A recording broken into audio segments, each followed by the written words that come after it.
안녕하세요. 김밥집을 운영하고 있는 40대 여성입니다.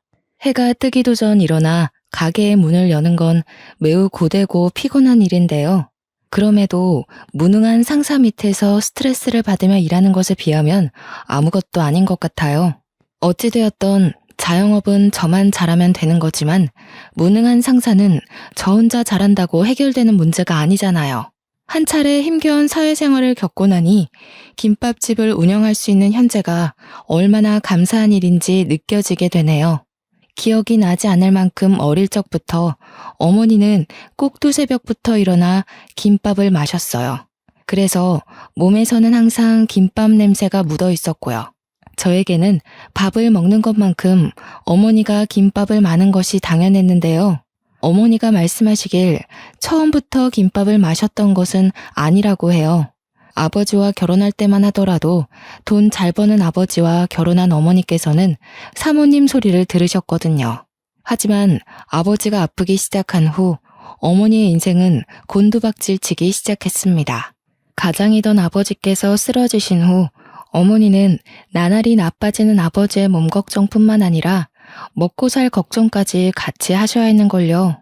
외가댁도 친가댁도 어머니에게 도움을 줄 수 있는 상황이 아니었기에 어머니는 어쩔 수 없이 집안의 가장이 될 수밖에 없었죠. 그래서 어머니는 있는 돈 없는 돈을 끌어모아 분식집 장사를 시작하게 된 것이었답니다. 다행히 어머니께서 손맛 좋기로 유명한 덕에 먹고 살 만큼의 돈을 벌 수 있었고요. 오빠는 유난히도 공부를 잘했었는데요. 그 때문에 어머니께서는 장남이자 집안의 기둥인 오빠가 꼭 대학교에 진학하기를 바라셨어요. 딸인 저는 바로 직장을 다니며 오빠의 뒷바라지를 하길 바라셨습니다. 남들이 보기에 어머니의 이런 행동은 편애라고 생각할 수도 있었겠지만 별로 상관없었어요. 어차피 공부에 재능도 없는 거 빨리 취업을 해서 집안 살림에 보탬이 돼야겠다고 생각했었거든요. 그래서 인문계에 진학해 대학교를 간 오빠와 다르게 상업고등학교를 졸업하고 바로 취업을 하게 된 것이었죠. 하지만 직장을 다닌다고 해서 집안 살림이 예전보다 눈에 띄게 좋아지는 것은 아니었네요. 작은 중소기업 경리의 월급은 푼돈에 가까웠기에 그저 오빠의 용돈을 보태줄 정도였습니다. 오빠 또한 집안 사정을 알기에 장학금을 받기 위해 악착같이 애썼고 방학이 되면 상하차 일과 과외 일을 병행하면서 모자란 학비와 생활비를 충당했어요. 처음에는 별 볼 일 없는 푼돈이라고 생각했지만 몇 해가 지나니 저희 집에서도 제법 돈이 모이더군요. 가족들 모두 돈을 허투루 쓰지 않았기에 가능한 일이었습니다. 집안 사정이 좋아진 후 어머니께서는 제일 먼저 15년째 세를 내고 있던 상가를 매매하셨죠. 그 후 15년 동안 한 떡볶이 장사가 질린다며 김밥 장사로 업종을 변경하셨고요. 갑작스러운 업종 변경에 걱정이 되기도 했죠. 어머니의 떡볶이는 동네에서 알아주는 맛집으로 소문이 났었으니까요. 하지만 장사가 안 될 것 같다는 걱정이 무색하게 어머니의 김밥은 불티나게 팔려나가기 시작하더군요. 텔레비전에 소개가 될 정도로요. 덕분에 한평생을 좁고 후미진 단칸방에서 살던 저희 가족은 처음으로 아파트에서 살 수 있게 되었네요. 넓고 쾌적한 아파트로 이사를 가고 손님들은 끊임없이 넘쳐났지만 그렇다고 기쁜 일만 있는 것은 아니었답니다. 다른 가게들의 질투가 어마무시했는걸요. 파리가 날리는 다른 식당들과 다르게 어머니가 운영하는 김밥집만 유독 장사가 잘 되었죠. 가게 앞에 있던 중학교가 방학을 해도 어머니의 김밥집만큼은 매번 사람들로 북적거렸습니다. 그걸 본 근처 식당 주인들은 급기야 어머니의 가게를 탐내기까지 했어요. 원하는 대로 웃돈을 얹어줄 테니 자신에게 가게를 팔라면서요. 몇 번은 장사가 잘 되는 것도 힘들다 웃어넘겼지만 가게 주인들은 점점 도가 지나치는 행동으로 어머니의 김밥집을 탐냈고 급기야 협박을 하는 사람들까지 생겨났어요. 이런 일이 반복되자 결국 오빠가 나설 수밖에 없었고요. 하지만 오빠가 매번 김밥집을 지키고 서 있을 수는 없었기에 걱정은 이만저만이 아니었네요. 매번 기승을 부리는 식당 주인들 때문에 가족들의 걱정은 늘어만 갔죠. 그러던 중 한 부동산 중개인이 나타나 어머니에게 상가를 넘기라 말을 하더군요. 어머니가 정중하게 거절했지만 중개인은 오히려 더 무대뽀식으로 나오며 가게를 매매하지 않으면 절대로 안 나가겠다는 고집까지 부렸어요. 이봐요, 아줌마. 김밥 장사해서 아파트 샀으면 됐지. 왜 자꾸 욕심을 부리세요? 자꾸 욕심 부리지 마시고 제가 가게 가격 잘 쳐드릴 테니까 이만 가게 파시고 다른 곳으로 이사가서 김밥을 말던 튀기던 마음대로 하세요. 어차피 이 동네 사람들 아줌마만 보면 눈 벌게 져서 괴롭히려고 난리인데 몰상식한 사람들한테 시달릴 바에는 가격 짭짤하게 받고 다른 곳 가서 새 출발하는 게 낫잖아요. 말은 감사하지만 저는 다른 곳으로 이사갈 생각도 없고 이 가게 팔 생각도 없어요. 다들 저희 가게를 왜 그렇게 탐내는지는 모르겠지만 여기는 제가 15년 동안 일해서 매매한 소중한 가게예요. 돈을 떠나서 소중한 공간이니 손님으로 오실 게 아니면 더 이상 저희 가게 안 오셨으면 좋겠네요. 참 어이가 없어서. 이봐요, 아줌마. 지금까지 그런 식으로 감정팔이하면서 장사했어요? 가게 산 금액에 웃돈까지 두둑하게 얹혀서 준다잖아. 그럼 군말 없이 팔면 될 것이지 추억이니 소중하니 하면서 사람 기분 잡치게 만들어요? 팔던 안 팔던 그건 주인 마음이죠. 아줌마가 뭔데 팔라 말라 훈수를 두세요? 가게를 팔지 않는다는 소리에 부동산 중개인은 본색을 드러내며 어머니에게 따지기 시작했어요. 보다 못해 나서자 부동산 중개인은 헛웃음까지 뱉으며 오히려 저희 모녀를 돈에 미친 사람으로 몰고 갔고요. 정작 몰상식한 사람은 남의 가게에 함부로 들어온 자신인데 말이에요. 좀만 있으면 돈이라도 더 받을 수 있을 것 같아서 계속 버티고 서 있나 본데 아줌마 정신 차려요. 여기서 가격 이만큼 더 쳐줄 수 있는 사람 나밖에 없어요. 지금이야 장사 잘 되니까 주변에서 파리만 쫓던 주인들이 들락날락거리면서 얼마나 파네 마네 하겠지. 근데 그거 얼마나 깔 것 같은데요? 콧대 높아져서 돈 더 받으려고 배짱 부리나 본데 거품 꺼져봐. 누가 이 코딱지만한 가게 쳐다나 보나. 그러니까 거품 빠질 코딱지만한 가게를 왜 그렇게 살려고 하시냐고요. 아무리 자리가 좋아도 주인이 싫다고 하면 그만 아닌가요? 저희는 웃돈이 아니라 억만금을 가져다 준다고 해도 이 가게 팔 생각 없으니까 당장 나가세요. 이봐요, 아가씨. 내가 아가씨 엄마 버린 사람인데 어디다 대고 나가라 말아야. 이 동네에서 나한테 밉보이면 살기 힘들 텐데. 아가씨 자신이 있어? 먼저 몰상식하게 나온 분이 누구신데요? 경찰서에서 주무시고 싶으시면 더 해보세요. 저희도 영업방해로 신고하면 그만이에요.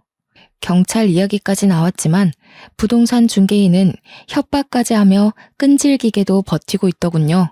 부동산 중개인과의 실랑이는 오빠가 김밥집에 온 이후에야 정리가 되었습니다.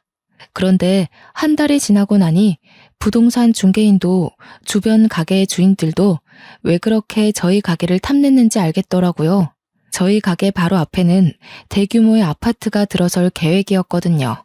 실랑이를 벌인 후에도 부동산 중개인은 지치지도 않고 가게를 찾아와 행패를 부렸어요. 어머니께서는 같은 동네에서 얼굴을 마주보며 살아야 했기에 좋게 좋게 끝내려고 하셨지만 부동산 중개인의 괴롭힘은 도를 넘어섰고 참다 못해 경찰을 부르게 되었죠. 아무리 저희 가게에 탐나도 경찰서에 잡혀가는 것은 무서웠는지 가게 안으로 들어오기만 하면 경찰을 부르니 더 이상 저희 가게로 발걸음을 안 하더군요. 덕분에 부동산 중개인 때문에 골머리를 썩던 어머니께서는 편하게 일을 할 수 있었어요. 어머니의 가게의 소란이 다 정리되었을 때쯤 또 다른 문제가 찾아왔습니다. 5년 동안 일하던 회사가 부도가 난 것이었어요. 무능한 상사에게 시달려도 올라가는 직급과 월급만을 보며 참아왔는데 허무했죠. 회사가 없어짐에 따라 5년간의 노력과 경력이 모두 날아가는 거잖아요. 하지만 이미 부도난 회사를 어쩔 수는 없기에 손 한 번 제대로 써보지 못하고 하루아침에 백수가 되고 말았네요. 어머니께서는 그동안 고생했다며 쉬기를 바라셨지만 새벽부터 고생한 어머니를 그냥 둘 수가 없었기에 김밥 장사를 같이 시작하게 되었는데요. 의외로 김밥 장사가 적성에 잘 맞더군요. 새카만 밤에 재료 준비를 하는 것은 힘들었지만 무엇보다도 무능한 상사의 눈치를 안 보고 일할 수 있다는 것이 가장 좋았어요. 어머니께서 일한 값도 두둑하게 쳐주셨기에 다른 회사에 들어가 고생을 하는 것보다 어머니와 함께 김밥 장사를 하는 것이 낫다고 판단을 했고요. 매번 옆구리가 터지던 김밥을 마는 것에 요령이 생길 때쯤이었어요. 5개월 동안 같은 자리에 앉아 김밥을 주문하던 남자가 번호를 물어보았죠. 저 또한 그 남자가 마음에 들어 번호를 주었습니다. 어머니께서는 잘 알지도 못하는 사람에게 번호를 주었다며 꾸중을 하셨지만 앞 건물 철물점에서 일하고 있는 남자의 모습을 보았기에 아무런 걱정 없이 만남을 시작하게 되었네요. 남자와 만난 지 5개월이 되었을 때쯤 결혼을 결심하게 되었어요. 어릴 때 가족이라고는 어머니와 오빠뿐이어서인지 결혼이 빨리 하고 싶었거든요. 다행히 남자 또한 결혼을 빨리 하고 싶어 했죠. 결혼을 무척이나 하고 싶어 하던 저였지만 남자의 어머니를 뵈러 간 순간 결혼을 망설이게 되었습니다. 남자의 홀어머니는 저희 가족을 끔찍이도 괴롭히던 부동산 중개인이었거든요. 부동산 중개인 또한 저를 보더니 많이 놀란 눈치였어요. 남자가 결혼 이야기를 꺼냈을 때는 밥숟가락을 놓칠 정도였죠. 부동산 중개인의 반응 때문에 남자와의 결혼은 물 건너갔다고 생각했습니다. 그렇지만 아쉬운 것은 없었는걸요. 남자를 사랑하기는 했지만 어머니의 가슴을 아프게 하면서까지 결혼을 하는 것은 말이 안 되는 이야기니까요. 그런데 예상 밖에도 부동산 중개인이 먼저 저희에게 결혼 이야기를 꺼내시더군요. 우리의 처음 인연이 좋은 건 아니었지만 그렇다고 나는 이 결혼을 반대할 생각은 없어요. 그때는 내가 아파트 들어선다는 소리에 눈이 뒤집혀서 막무가내로 굴기는 했지만 생각해보니까 내가 너무했더라고. 아가씨네 어머니가 무지막지하게 떼돈을 버는 사람도 아닌데 코딱지만한 가게 가지고 난리쳤던 게 창피하기도 하고. 너무 늦게 말해서 민망하지만 그래도 사람 된 도리로 할 건 하고 살아야지. 이제 가족도 될 사이인데 저번 일은 내가 미안해요. 아니에요. 제가 더 죄송하죠. 아무리 화가 난다고 해도 한참 어른인 분한테 함부로 말하면 안 되는 거였는데. 어휴, 그럼 이제 우리 아들이랑 결혼하는 거죠? 사실 우리 아들이 쑥맥에다가 여자 만나는 꼴을 못 봐서 며느리 얼굴도 못 보고 묘지에 들어가면 어쩌나 걱정 많이 했거든요. 그런데 이렇게 며느리감을 데리고 오다니 요즘에 귀한 아들 장가 잘못 들까봐 며느리 뒷조사까지 시키는 몰상식한 시어머니들이 널렸다고 하던데 난 며느리 될 사람이 과거에 줄줄이 굴비처럼 남자를 만났다고 해도 신경 안 쓰는 사람이니 아무런 걱정 말고 결혼 준비에만 신경 쓰도록 해요. 부동산 중개인은 오히려 저희의 결혼을 부추기기까지 했어요. 빨리 손자 얼굴을 보고 싶다면서요. 처음 마주한 순간에는 절대 결혼을 하면 안 되겠다고 생각했지만 자신의 잘못을 반성하는 부동산 중개인을 보며 이런 분이 시어머니가 되어도 참 괜찮겠다는 생각을 했죠. 부동산 중개인은 적지 않은 나이에 하루라도 빨리 식을 올리라며 저희를 재촉했고 그 덕분에 저희는 한 달도 안 돼 식을 올리고 부부가 되었습니다. 남편은 이전 사업이 망하고 갚아야 하는 대출금이 많이 남아 있었기에 저희의 신혼자금은 온전히 제가 모은 해결하게 되었어요. 가지고 있는 돈이 적었기에 작은 빌라에서 신혼생활을 시작했고요. 작긴 했지만 서로가 함께할 공간이 있다는 것만으로도 참 행복했는데요. 신혼의 단란함을 느낄 새도 없이 늘 전화기를 끼고 살아야 했네요. 시어머니께서는 매일같이 전화를 거셨거든요. 저에게는 친정어머니가 몰래 쥐어주신 5천만 원이 있었어요. 어머니께서는 그 돈을 결혼자금에 보태 쓰라고 하셨지만 어머니가 얼마나 고생해서 번 돈인지 알기에 차마 쓰지를 못하겠더군요. 그래서 5천만 원을 통장에 넣어놓고 꽁꽁 숨기게 된 것이죠. 남편에게 비밀로 하면서까지 돈을 숨기는 행동이 너무하다고 생각할 수는 있지만 돈이 있는 것을 알게 되면 남편은 분명 사업을 한다고 난리칠 게 뻔했기에 어쩔 수가 없었죠. 잘 숨겨놓았다고 생각했지만 5천만 원의 정체는 장롱까지 뒤지던 시어머니의 오지랖으로 인해 만천하에 알려지게 되었는데요. 통장에 5천만 원이 있다는 걸 확인한 후 시어머니께서는 화부터 내시더군요. 정작 남의 살림을 만진 건 시어머니인데 말이에요.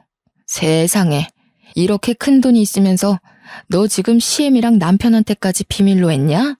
내가 그렇게 옆 니상가 사고 싶어서 돈 있냐고 물어볼 때는 없다고 딱 시침이 떼더니 지금 처녀 때랑 착각하는 것 같은데 결혼했으면 아무리 네가 가지고 있던 돈이라고 해도 시댁 식구들한테 알려야 되는 거야. 한 푼이 시급한 상황에 더 혼자 살겠다고 5천만 원을 가지고 있다는 게 말이나 되는 소리냐? 말씀드리면 어머니랑 그이 둘 다 이 돈 쓸 생각만 하셨을 거잖아요. 그냥 5천만 원 아니고 저희 어머니가 고생해서 버신 귀한 돈이에요. 5천만 원 보시고 기분 상했다면 죄송하지만 그래도 이 돈 쓸 생각은 없으니 어머니도 이해해 주세요. 시어머니는 기가 차다는 듯 들고 있던 통장을 흔들며 얼굴을 붉히셨습니다. 그렇게 너네 친정엄마 안타까우면 보내준 김치도 아까우니 먹지 말고 썩을 때까지 그냥 두지 그러냐?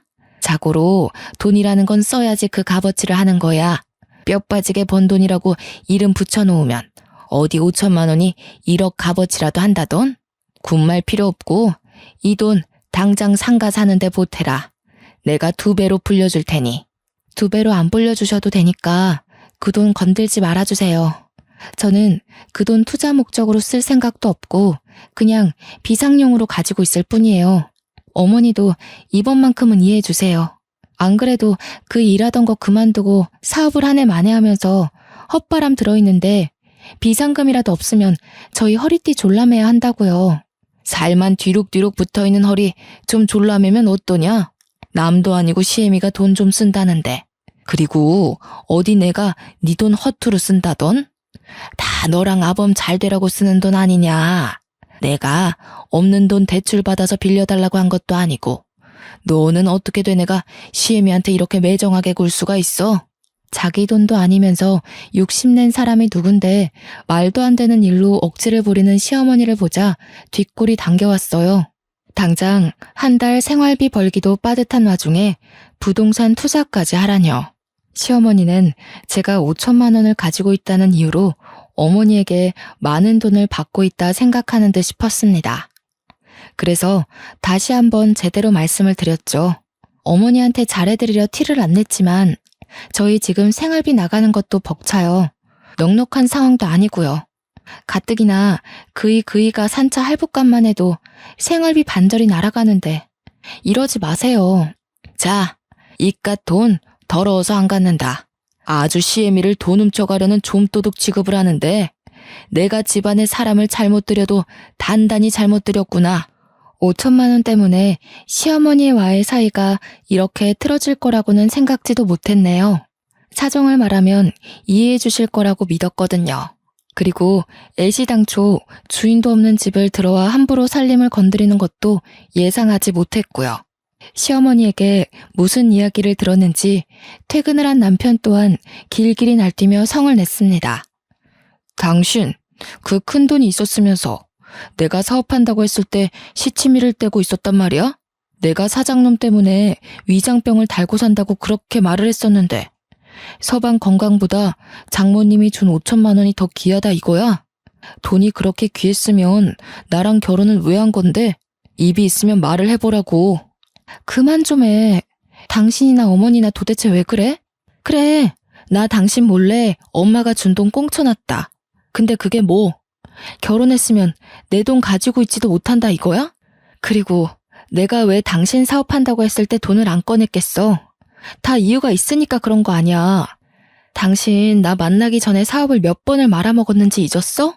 사업운도 없는 사람이 자꾸 왜 이렇게 욕심을 부려? 그 정도 말아먹었으면 정신 차리고 돈 벌 때도 됐잖아. 아, 우리 엄마 무시한 이유가 여기 있었네. 당신 지금 내가 빚만 잔뜩 쌓이고 돈도 못 벌어오는 건달이라고 우리 엄마도 무시하는 거 아니야? 시어머니나 남편이나 어쩜 이렇게 남의 돈을 탐내는지 보고 있자니 기가 차서 아무 말도 나오지 않았어요. 정작 당사자는 줄 생각도 안 하는데 말이에요. 5천만 원을 두고 길길이 날뛰는 남편과 시어머니를 보니 더더욱 이 돈을 쥐어주면 안 되겠구나 생각했죠. 그래서 통장을 집이 아닌 김밥집으로 가지고 갔습니다. 아무리 남편과 시어머니라 해도 가게까지 와서 어쩌지는 못할 테니까요. 그런데 시어머니와 남편의 뻔뻔함은 정도가 없더군요. 한참 영업을 하고 있는 가게까지 찾아와 당당하게 5천만 원을 달라고 했거든요. 안 된다고 딱 잘라 말하려 했지만 어머니께서는 돈이야 나중이라도 벌면 되니 급한 사람에게 빌려주라고 하셨어요. 어머니의 말에 두 모자는 뛸 듯이 기뻐했죠. 어머니는 대신 시어머니에게 5천만 원을 넘겨주며 꼭 2배로 만들어서 가져와 달라고 부탁을 하셨습니다. 시어머니는 응당 그러겠다고 대답을 했고요. 그런데 5천만 원을 빌려간 지 1달이 지나고 2달이 지나도 시어머니께서는 2배는커녕 원금조차 주지 않는 상황이었어요. 시어머니에게 전화를 했지만 찔리는 게 있어서인지 시어머니는 전화 자체를 안 받으시더군요. 남편 또한 모르쇠로 일관했고요. 돈 받을 때만 해도 간이고 쓸개고 다 내어줄 것처럼 굴더니 두 모자는 돈을 받고 난 후에는 입을 싹 닦으며 연락을 피하게 바빴죠. 꼭 돌려줘야 한다고 당부를 했지만 욕심 많고 양심 없는 두 모자는 그 당부를 새까맣게 잊어버린 듯 했습니다. 그래서 친정 오빠에게 도움을 청했네요. 이대로 가다가는 5천만 원이 공중에 날아가 버릴 것 같았거든요. 사정을 말하자 오빠는 불같이 화를 내며 당장 시어머니가 운영하는 부동산으로 찾아갔어요. 시어머니께서는 현재의 개인적인 사정 때문에 5천만 원을 못 돌려준다고 하면서 가족 이야기를 들먹거리더군요. 고작 돈 때문에 가족끼리 사이가 틀어지면 되겠냐고요. 그러면서 그냥 좋게 좋게 넘어가자는 말까지 했습니다.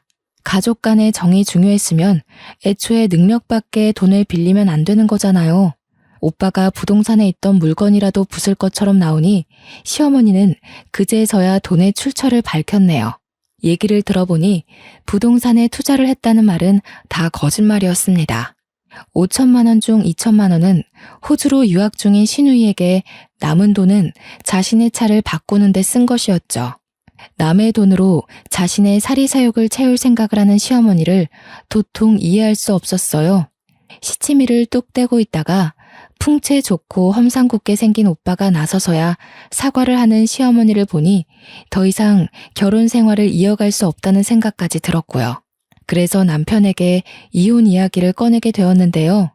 정작 이혼을 결심했을 때 남편은 쓰러져 계시던 어머니를 업고 병원까지 갔더군요. 이혼을 막아달라 찾아간 가게에서 쓰러진 어머니를 발견한 것이었죠.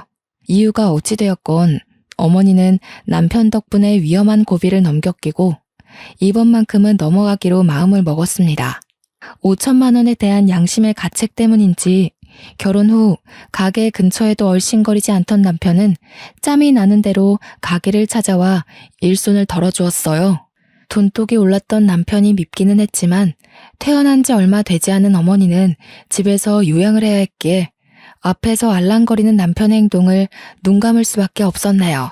도대체 어머니가 가게를 쉬는 건 어떻게 알았는지 혼자 가게를 열게 된 당일 아침 시어머니는 가게 문을 벌컥 여시더군요. 예, 아범한테 사부인 얘기는 들었다. 뇌졸중 때문에 쓰러지셨다며? 한평생 쉬지도 못하고 일만 하셨으면 그럴 만도 하다. 사부인께서도 이제 쉴 때도 되셨지. 사부인 그만두면 제일 먼저 이 가게가 공실이 될 텐데. 아무튼 정든 가게라고 해도 먹고 살 궁리는 해야지. 보니까 아파트가 들어서인지 이 동네 상가 가격이 많이 올랐더구나. 못해도 2배는 더 받을 수 있겠어. 지금 당장은 아쉽겠지만 가게는 당장 팔아서 돈부터 마련하고 김밥 장사는 어디서 다시 시작할지 같이 알아보자꾸나. 몇 억이 올라도 이 가게는 절대 안 팔 거예요. 어머니, 저도 가게랑 같이 보낸 세월 때문에 이렇게 안 파는 거 아니에요. 만약에 이 가게 2배 오른 가격으로 팔아버리고 다른 곳에서 김밥 장사 다시 했다고 쳐요. 근데 새로 장사하는 곳에서 여기만큼 매출 안 나오면요? 저는요, 괜히 눈앞에 있는 금덩이 때문에 위험천만한 도박 같은 거 안 하고 싶어요. 그러니까 어머니도 괜한 소리 하지 마시고 되도록 저번에 빌려드렸던 5천만 원 빨리 갚아주세요. 친정엄마도 아프신 마당에 저도 더 이상은 어머니 사정 못 받으려요. 너는 시애미가 굶어 죽게 생겼다는데 5천만 원 갚으라는 얘기가 나오던? 아무리 시댁이라지만 너는 정말 너무한 거 아니냐? 내가 네 돈 떼먹고 도망간 것도 아니고 맨날 할 줄 아는 거야 김밥 많은 게 없으니 이리 돈 벌 줄을 모르지. 벽 보고 얘기한다고 해도 너랑 얘기하는 것보다는 나을 게다. 뭘 알아들어야 얘기를 하던 말던 하지. 다행히도 시어머니는 전처럼 막무가내로 굴지는 않았습니다. 스스로도 5천만 원 때문에 걸리는 게 있으셨던 것이죠. 시어머니가 돌아가신 후 가게 안은 여느 때와 마찬가지로 손님들이 넘쳐났어요. 평소와 다르지는 않았지만 어머니 없이 가게를 혼자 운영하려니 힘이 붙이더라고요. 마침 철물점 장사가 안 돼 쉬고 있는 남편이 생각나더군요. 일도 없는데 혼자서 놀게 두는 것보다 옆에서 일을 돕게 하면 좋을 거잖아요. 그래서 남편을 불렀죠. 다행히 남편과 호흡이 잘 맞았기에 큰 무리 없이 일을 할 수 있었네요. 제가 김밥을 마는 동안 남편은 손님들에게 반찬과 물을 가져다 주었고 손님이 가신 후에는 테이블까지 깨끗하게 정리해 주었어요. 어머니와 일할 때와 비교하면 당연히 부족하기는 했지만 그래도 남편과 호흡이 척척 맞았기 때문에 힘든 줄 모르고 일할 수 있었는걸요. 남편 또한 철물점에서 일할 때보다 돈이 더 잘 벌린다며 기뻐했고요. 수익이 늘어나자 욕심이 생긴 저희 부부는 영업시간을 더 늘리기까지 했는데요. 일하는 시간이 늘어나다 보니 손목이 버티지 못하고 고장이 났어요. 손목이 망가지면 일 자체를 할 수 없기에 가게를 접고 당장 병원부터 달려갔죠. 예상한 대로 병원에서는 손목을 많이 사용하여 인대가 늘어났다고 하더라고요. 의사는 손목이 더 악화될 수 있으니 조심하라는 말까지 했습니다. 하지만 당장 먹고 살기 위해서 아예 가게 문을 닫을 수는 없었어요. 그래서 영업시간을 내리기로 했죠. 병원을 다녀와 보니 한 학생은 가게 앞에 서 있었어요. 고등학생 정도 돼 보이는 남자 학생은 딱 봐도 돈이 없는 것 같았습니다. 손에 1,000원을 들고 가게 앞을 서성인 학생을 보자 아주 어릴 적 배고플 때 생각이 났죠. 김밥을 먹고 가라고 하자 학생은 당황한 눈치였어요. 계속 사양하는 학생을 데리고 가 김밥을 주자 감사하다며 인사까지 하더군요. 다 먹은 후에는 자기가 가지고 있던 1,000원까지 주었습니다. 그 후에도 학생은 단골이 되어 종종 저희 가게를 찾아왔어요. 학생에게 저는 늘 1,000원만 받았고요. 시간이 지나고 남편은 철물점에서 일하던 것을 접고 같이 가게를 운영하게 되었어요. 괜히 철물점에 가서 시간만 때우고 돈을 벌지 못할 바에는 같이 일하는 것이 100번이고 1000번이고 나았기 때문에 동업을 시작했는데요. 같이 일한 지 1년쯤 지났을 때 남편은 불만을 털어놓았어요.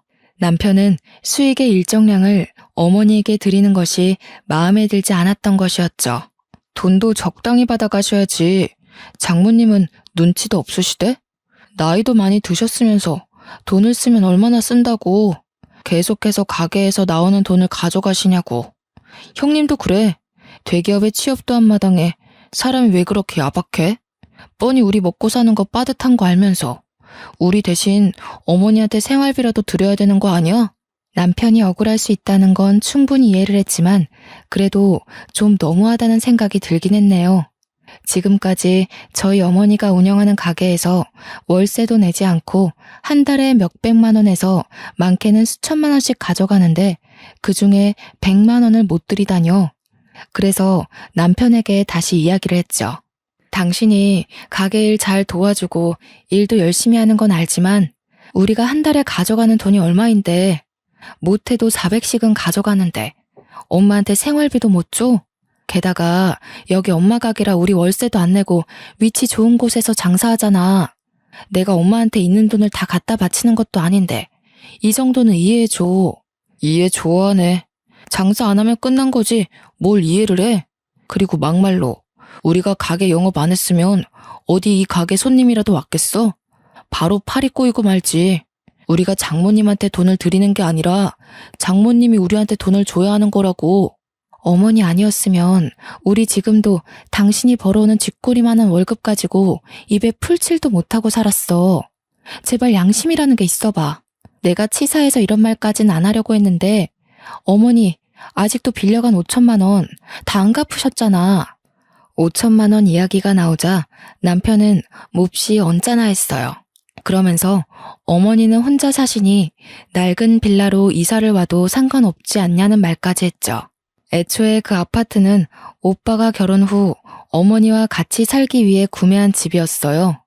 처음부터 어머니를 모시고 살지도 않는 제가 그 아파트를 탐낼 권리 같은 건 없었던 거였죠. 남편과 냉전을 한 후였어요. 동네 주민들을 통해서 학교가 없어진다는 이야기를 듣게 되었죠. 아무리 근처 회사를 다니는 직장인들이 많이 온다고 해도 대부분의 수입은 학교를 다니는 학생들의 지갑에서 나왔기 때문에 걱정부터 되더군요. 학교가 없어진다면 자연스럽게 매출부터 줄어들게 될 테니까요. 엎친 데 덮친 격으로 어머니가 살고 있는 아파트 또한 부실 공사로 인해 말이 많이 나왔네요. 사소한 것이라면 넘어가겠지만 아파트는 거실이며 침실이며 가릴 것 없이 천장에서 물이 떨어졌기 때문에 그냥 넘어갈 수 있는 일이 아니었어요. 인부를 불러 수리를 해보기도 했지만 여전히 천장에서는 물이 새어나왔습니다. 상황이 이렇다 보니 저희는 급하게 이사를 결정하게 되었고요.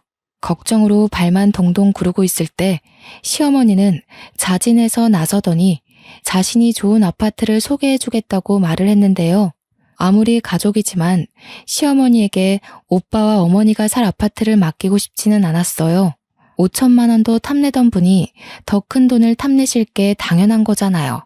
그래서 시어머니 몰래 다른 중개인을 찾아다니며 집을 팔려고 했습니다. 하지만 집안에 누수 문제가 있다 보니 아파트를 내놓는 것은 쉽지 않은 일이었어요. 일이 이렇다 보니 어쩔 수 없이 시어머니에게 도움을 청할 수밖에 없었네요.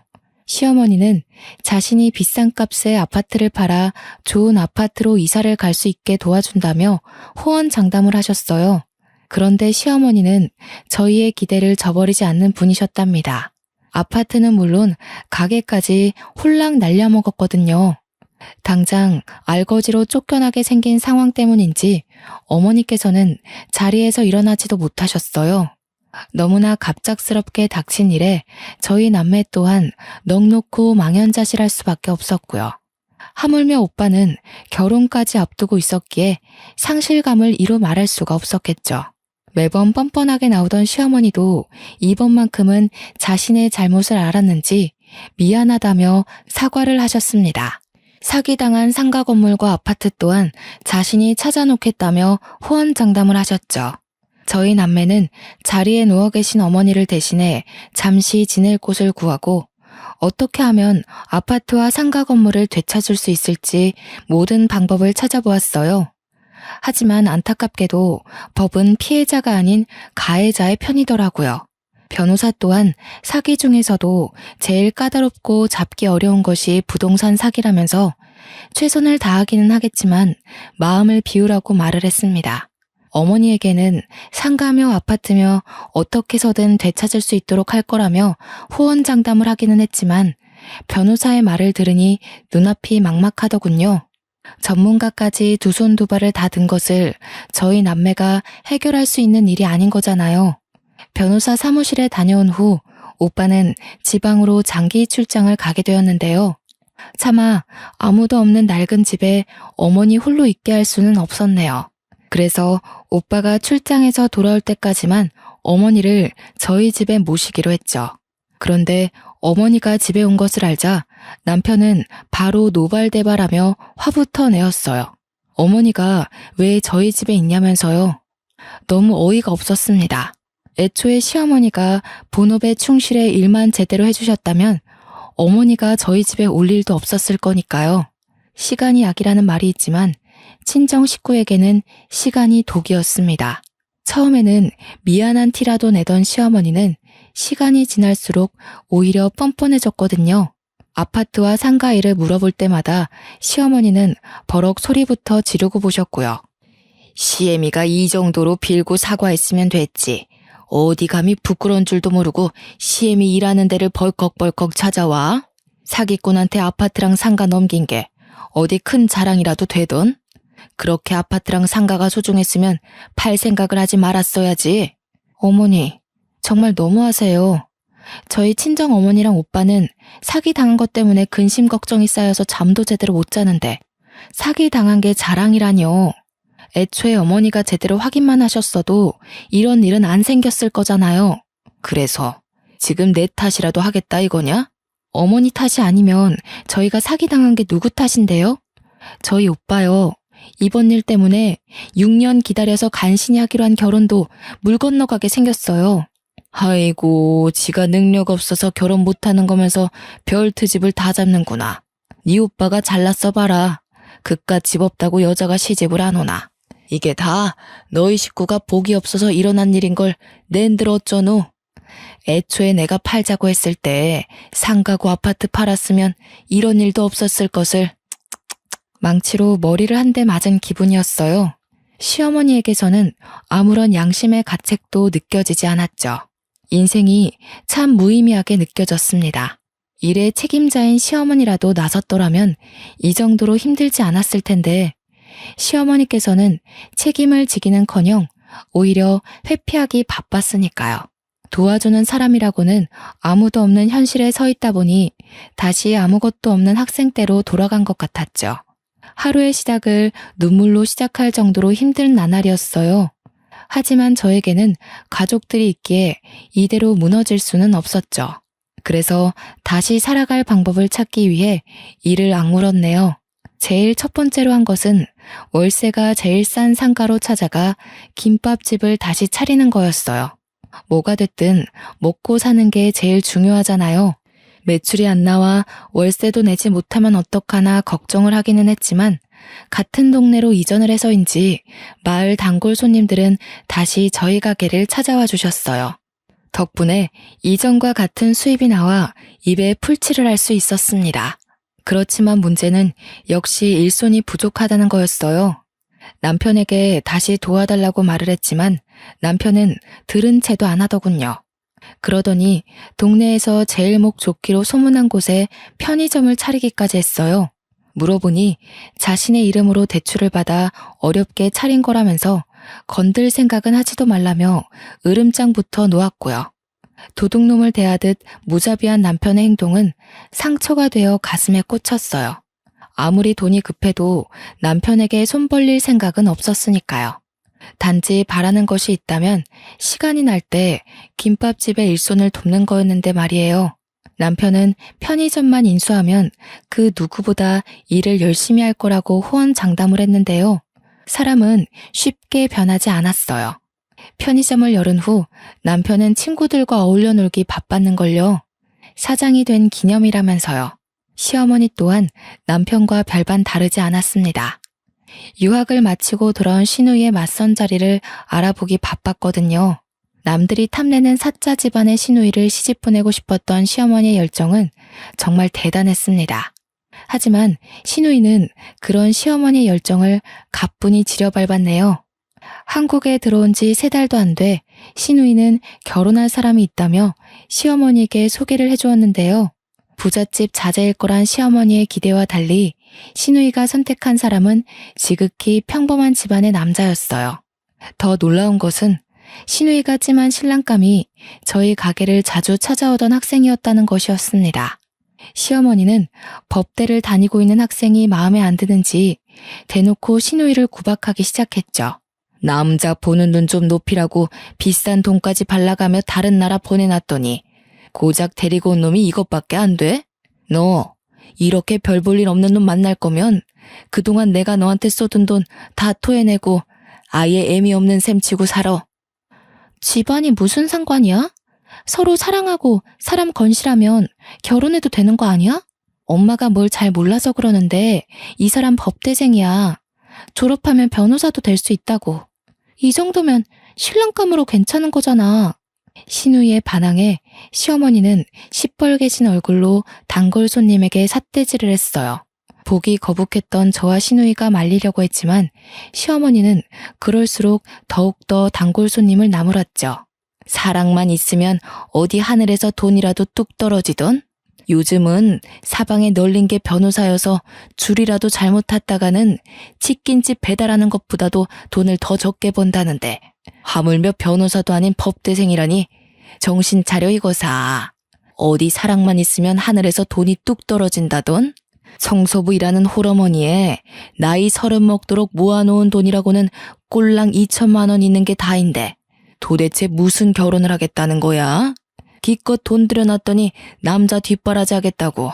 시어머니 따라 청소부 짓 하면 지금까지 손꼽으라져가며 키운 네 애미는 아주 좋아서 장수하겠다. 네 애미 단명하는 꼴 보기 싫으면 군말 말고 당장 헤어져. 아무리 사윗감으로 성에 안 차도 그렇지 사람이 있는데도 불구하고 대놓고 망신을 주다니. 시어머니 행동을 이해할 수가 없었어요. 몰상식한 시어머니 행동을 보니 단골 손님과 시누이의 결혼이 무산된 것이 오히려 다행이라는 생각도 들었고요.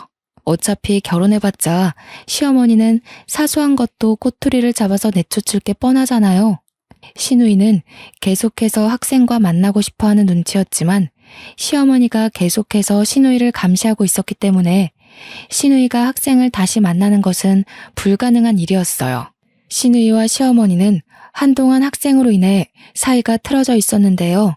시누이가 맞선을 통해 만난 의사와 잘 돼가자 시어머니는 언제 그랬냐는 듯이 안색을 싹 바꾸면서 입을 해벌쭉하면서 좋아했습니다. 의사 사위가 생긴다고 말이에요. 그 후 학생은 다시 저희 가게 단골 손님이 되었어요. 학생은 자신이 개인적인 일 때문에 동네를 떠난 사이에 가게가 사라져 당황했었는데 이렇게 다시 보니 너무 반갑다고 했고요. 학생은 오래 알고 지내던 사이같이 편안했죠. 나이에 상관없이 친구처럼 친근하게 느껴졌고요. 그래서 학생에게는 가족들에게도 털어놓지 못한 고민과 걱정 같은 것도 털어놓게 되었어요. 학생은 부족한 일손을 도와주기도 하면서 항상 저의 이야기를 경청해 주었습니다. 그러면서 조언 또한 아끼지 않았죠.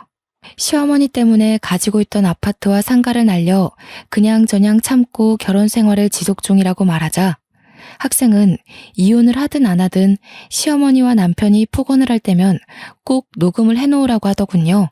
이혼할 때 꼭 도움이 될 거라면서 말이에요. 생각해보니 맞는 말이었어요. 이혼을 할지 안 할지 모르지만 그래도 증거를 가지고 있는 것이 유리한 거니까요. 그래서 남편이 폭언을 하는 것도 시어머니가 저희 가족들을 헐뜯는 것도 남김없이 다 녹음을 했죠. 쏟아지는 시어머니와 남편의 폭언을 듣자 하니 이럴 거면 왜 결혼을 했을까 하는 회의감이 들더군요. 더군다나 마지막 희망 같았던 아파트와 상가까지 사기로 날아간 탓에 한숨은 나날이 깊어만 갔고요. 얼굴에 얼마나 근심한 티가 났는지 오랜만에 가게를 온 옆집 아줌마가 걱정을 한 정도였죠. 걱정을 하는 옆집 아줌마에게 그동안 있었던 일을 털어놓았는데요. 이야기를 듣던 아줌마는 깜짝 놀라 펄쩍 뛰기까지 하셨네요. 아니 새댁, 무슨 말을 하는 거야? 새댁 시모가 아파트랑 상가 팔아서 돈 많이 벌었다고 얼마나 자랑을 했는데 동네 사람들 다 아는 이야기를 새댁이 모르는 게 말이 돼? 시모가 말 안 했어? 네? 그게 무슨 말씀이세요? 분명 어머니가 사기당해서 아파트며 상가며 달렸다고 말씀하셨는데? 옆집 아줌마는 질린다는 식으로 시어머니에 대한 험담을 하셨어요. 세상에 다른 사람도 아닌 며느리의 눈을 가리고 사리사욕을 채우는 시어머니가 어디 있다면서요. 세상에 아무리 돈이 눈이 멀었다고 해도 사기칠 사람이 따로 있지. 아무리 봐도 새댁 시모 사람 아니야. 사람 탈쓴 너구리지 그게. 어떻게 사람이야? 어떻게 며느리한테 사기칠 생각을 했어? 새벽에 일어나서 김밥 싸는 뻔히 알면서 어떻게 사기칠 생각을 하냐고. 우연이기는 했지만 모든 사실을 말해준 옆집 아줌마가 그렇게 고마울 수 없었어요. 옆집 아줌마가 아니면 시어머니가 사기친 것을 죽을 때까지 몰랐을 수도 있잖아요. 한편으로는 다른 동네 주민들에게 배신감이 들기도 했습니다. 뻔히 사정을 알면서도 모른 척하고 있었던 것이니까요. 저의 마음을 알았는지 옆집 아줌마는 대신해서 욕을 해주었어요. 안 그래도 새댁 시어머니가 동네 사람들한테 자꾸 뭘 나눠주더라고. 소고기며 갈비며 쫌생이 저리 가라 하던 양반이 갑자기 왜 저러나. 드디어 큰 돈 벌고 정신이라도 차린 건가 했는데 이제 보니 사람들 입막음 하려고 뇌물 줬던 거야. 아유, 사람이 못된 것도 정도가 있어야지. 이 정도면 마구니도 도망갈 정도라니까. 누굴 탓하겠어요. 5천만 원 뜯기고도 정신 못 차리고 시어머니한테 아파트며 상가며 맡긴 제 잘못이죠. 아주머니 아니었으면 평생 모르고 방 거지처럼 살았을 텐데 감사해요. 새댁, 그런 말 하지 마. 남이 힘들게 벌어놓은 땀으로 소금짓 짓고 살려던 새댁 시어머니가 못된 거지. 그게 어디 새댁 잘못이야? 자꾸 자책하면 못 써. 마음 독하게 먹어야지. 그래야 독사 같은 시어머니한테서 아파트도 찾고 상가도 찾지. 격려해주시는 옆집 아주머니가 참 고마웠습니다. 아주머니에게는 그저 가벼운 격려의 인사일 뿐일 수도 있었겠지만 지푸라기라도 잡고 싶은 저에게는 큰 힘이 되었거든요. 옆집 아주머니의 김밥을 싸드린 후 바로 가게의 문을 닫았어요. 그러고는 곧장 시어머니가 있는 부동산으로 찾아갔죠. 결판을 내기 위해서요. 사무실에서 화투를 치고 있던 시어머니는 저를 보고도 코웃음을 쳤고요. 아이고, 돈 버느라 쇠가 빠진 우리 며느님이 여기는 무슨 일로 행차를 다 했네.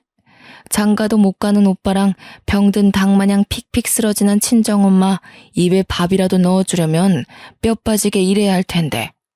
어디 김밥 팔아서 이번 생에 건물이나 제대로 올릴 수 있겠어? 어머니, 저희 그이 결혼 허락한 것도 저희 상가 갖고 싶어서 그런 거죠? 그게 아니면 죽기 전까지 싸운 저를 며느리로 받아들일 이유가 없으셨잖아요. 어머니 말씀대로 변호사도 배굶고 사는 세상에 김밥 말아서 밥 벌어먹고 사는 며느리 뭐가 그렇게 마음에 들어서 결혼을 허락했겠어요? 그래, 너희 상가가 하도 탐이 나서 아들 팔아서 결혼시켰다. 근데 그럼 뭐하냐? 한번 먹어보지도 못하고 남의 손에 홀랑 넘어가 버렸는데. 쓸데없는 소리 하지 말고 우리 아들이랑 계속 같이 살고 싶으면 가서 김밥이나 말아라. 아무리 남의 떡이 탐난다 해도 그렇지.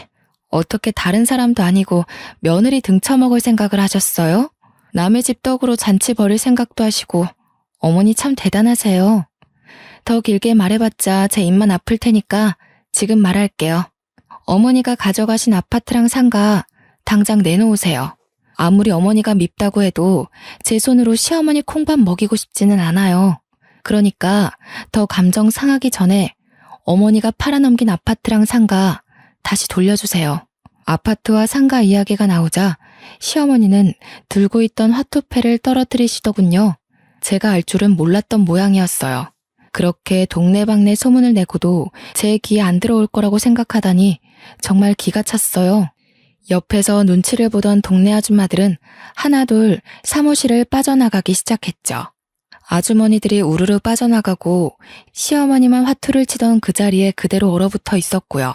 한동안 가만히 있던 시어머니는 갑자기 연성을 높이면서 당당하게 나오더군요. 기가 찬다, 기가 차. 세상이 어떻게 돌아가는지, 어떻게 며느리 따위가 시애미한테 콩밥 먹인다는 말이 나와? 그러게, 아파트랑 상가가 중요했다면 남한테 맡길 게 아니라 니들이 잘 관리했어야지. 지들이 얼빵해서 다 뺏긴 걸 가지고 왜 나한테 난리야? 간수를 잘하고 싶었으면 남의 손에 외양간 맡기기 전에 옆에 있던 소부터 신경 썼어야지. 시어머니는 저희 가족이 멍청해서 뺏긴 거라며 자신에게는 책임이 없다고 말을 했습니다. 상식밖에 억지를 쓰는 시어머니를 보니 온몸에 소름이 돋았어요. 이런 정신 나간 사람을 그동안 시어머니라고 모시며 살았던 지난날의 스스로가 너무 안타까웠고요. 시어머니를 보니 남편이 왜 그렇게 자기 좋을 대로 막무가내식으로 나왔는지 너무 잘 알게 되었네요. 어머니, 참 뻔뻔하시네요. 지금 어머니가 한 행동이 사기인 건 알고 계세요? 부동산 한다는 시어머니가 일처리 대충 해서 아파트며 상가며 꿀꺽할 줄 알았으면 애초에 어머니가 아니라 두 손 달린 아무한테 맡기고 말았죠. 자신의 치부를 들추는 게 수치스러웠는지 시어머니는 벌떡 일어나 손찌검을 하려고까지 하시더라고요. 당하고만 있을 수 없어 손을 붙잡자 시어머니는 완전 이성을 잃은 것처럼 입에 담기고 힘들 욕설로 사무실이 떠내려 가라 소리를 지르셨어요. 시어머니는 팔뚝이며 손등이며 가리지 않고 손톱으로 긁으셨는데요. 힘이 빠져갈 때쯤 사무실 문이 열리며 경찰들이 들이닥치더군요. 갑작스러운 상황이 몸싸움 하는 것도 멈춘 채 경찰들을 바라보았죠. 그랬더니 경찰들은 다짜고짜 시어머니의 손목에 수갑부터 채웠어요. 너무 당황스러웠는걸요. 순식간에 벌어진 일에 눈만 크게 뜰 때 경찰들 뒤에서 학생이 나왔는데요. 학생은 시어머니를 가리키며 당장 저 사기꾼을 잡아가달라고 하더군요. 자네 지금 우리 딸이랑 결혼 안 시켜줬다고 이런 식으로 복수를 하나? 법대식이나 다니면서 선량하게 잘 사는 사람 다짜고짜 수갑이나 채우고 자네 그렇게 할 짓이 없나? 당장 이거 놔. 아줌마 지은 죄로 따지면 2박 3일 꼬박 새서 말해도 안 끝나요. 그리고 어이가 없네요. 그동안 사람들 피 같은 돈 뺏어서 등 따시게 딸 자식 유학도 보내고 떵떵거리게 사셨으면서 죄가 없다뇨. 그동안 사람들 등 처먹은 죄 다 모아서 갚는다고 생각으로 구치소 가서도 두 다리 뻗고 자지 마세요. 시어머니는 그대로 경찰서로 가 조사를 받았는데요. 시어머니의 사기 행각이 발각되면서 자연스럽게 학생의 정체도 알게 되었네요. 학생의 어머니 또한 시어머니에게 전세 사기를 당한 사람 중 한 명이었어요. 한평생 청소부 일을 하면서 모은 돈을 잃은 학생의 어머니는 일상적인 생활을 할 수 없을 정도로 힘들어하셨고 그 모습을 보면서 학생은 일부러 시누이에게 접근해 악착같이 증거를 모아 시어머니를 고소할 날만을 기다렸던 거죠. 너무 고맙게도 학생은 자신뿐만 아니라 전세 사기를 당한 사람 모두의 증거를 모아놓았다고 해요. 그 덕분에 저 또한 아파트와 상가를 팔아서 생긴 모든 수익을 돌려받을 수 있게 되었죠. 돈을 모두 돌려받고 나자 이루 말할 수 없을 정도의 벅참과 안도감이 한꺼번에 밀려오더군요. 간신히 낭떠러지에서 살아 돌아온 것 같았습니다. 너무 감사한 마음에 학생에게도 수익금의 일부를 나눠주려고 했지만 학생은 괜찮다며 극구 사양을 했네요. 그 후 시어머니는 사기 혐의로 구속이 되었어요. 남편은 뒤늦게 용서를 빌며 시어머니의 선처를 위해 협조해달라고 부탁을 했고요. 남편은 어떻게든 시어머니의 구속은 막고 싶어 하는 것 같았지만 저는 곧장 남편에게 이혼 신청부터 했네요. 친정 식구들을 무시하고 핍박하는 걸로도 모자라 사기까지 친 시어머니를 도와줄 이유는 없으니까요. 현재 저는 어머니와 함께 새로운 상가를 구해 다시 김밥 가게를 차리게 되었어요. 그리고 어머니는 제가 모시게 되었답니다. 오빠가 결혼을 했거든요. 오빠는 예쁘고 마음씨도 고운 새언니 덕분에 행복한 신혼생활을 보내고 있는 듯해요. 저희 모녀는 넘쳐나는 손님들로 김밥 장사를 하기도 바쁜데요. 얼마 전 옆집 아주머니에게 전해 듣기로 의사와 파혼을 한 시누이는 취업을 해 시어머니가 남겨놓은 빚들을 갚고 있는 중이라네요. 세상 물정 모르고 살던 시누이가 일을 한다는 소리에 가끔 불쌍하다 느껴지기도 하지만 그럴 때마다 시어머니를 떠올리곤 해요. 시어머니는 그 많은 사람들에게 피해를 입히고도 고작 5년의 형량을 받았거든요. 개인적인 소망이 있다면 하루라도 빨리 법이 개정되어 악독한 사람들이 설치지 못하는 세상이 왔으면 좋겠습니다. 그럼 시청자분들은 악독한 사람이 걸리지 않도록 기도하며 저의 사연을 마치도록 할게요. 지금까지 저의 이야기를 들어주셔서 감사합니다.